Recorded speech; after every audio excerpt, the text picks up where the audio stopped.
Hello, नमस्ते, प्रणाम, सलाम। आपके अपने YouTube चैनल और टेक इजी पर सभी का स्वागत है। दोस्तों, वैसे तो 1 रुपए का कोई खास महत्व नहीं है, लेकिन क्या आपको पता है कि इसी 1 रुपए ने जेट एवरेज को बर्बाद कर दिया। इसी 1 रुपए के अंतर को लेकर जेट एवरेज के फाउंडर नरेश गोयल ने अपनी कंपनी की बर्बादी की कहानी खुद अपने हाथों से लिख दी। जेट एवरेज की बर्बादी की कहानी की शुरुआत सिर्फ 1 रुपए से हुई थी। कभी 300 रुपए महीने की सैलरी पाने वाले जिस नरेश गोयल ने जेट एवरेज एयरलाइन की शुरुआत की, खुद की गलती से उसे डुबो भी दिया। जेट एवरेज की बर्बादी की कहानी साल 2015 से शुरू हुई।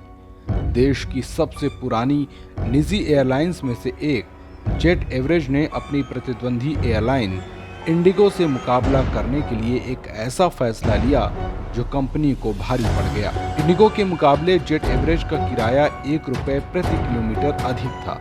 इस अंतर को खत्म करने के लिए जेट एवरेज ने अपने टिकट सस्ते कर दिए। सस्ते टिकट से कंपनी को बड़ा नुकसान हुआ।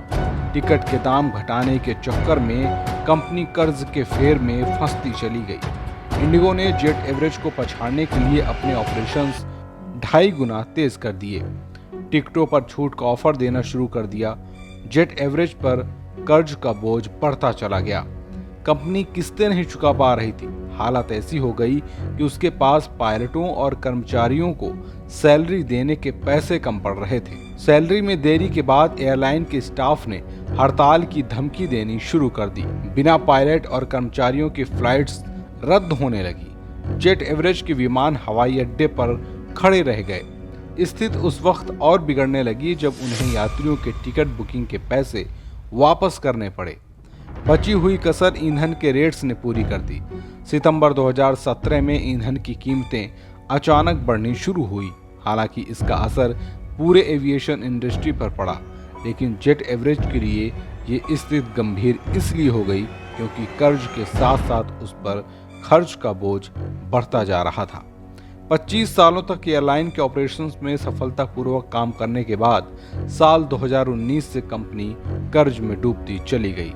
अप्रैल 2019 में वित्तीय कारणों से कंपनी को बंद करना पड़ा। उसके बाद कंपनी एनसीएलटी में इंसॉल्वेंसी की प्रक्रिया से गुजरी।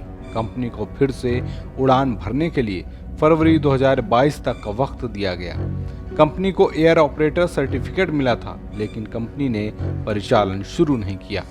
एक दौर था जब कम कीमत पर फ्लाइट टिकट ऑफर करने वाली जेट एवरेज इतनी फेमस हो गई थी कि बाकी एयरलाइंस को खतरा महसूस होने लगा था। नरेश गोयल ने सिर्फ एक गलती नहीं की, बल्कि कई गलतियां की।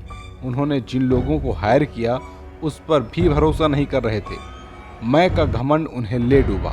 नरेश गोयल को घमंड था कि उनके मुंह से निकली हर बात सही होती है। इसी अहंकार ने उन्हें बर्बाद कर दिया। आज के लिए बस इतना ही। अगर आपको ये वीडियो अच्छा लगा तो इसे लाइक करें, शेयर करें, कमेंट करें और अपने चैनल को सब्सक्राइब करना ना भूलें। मिलेंगे कुछ और नए वीडियो के साथ। तब तक आप देखते रहिए और टेक इजी। जय हिंद, जय भारत।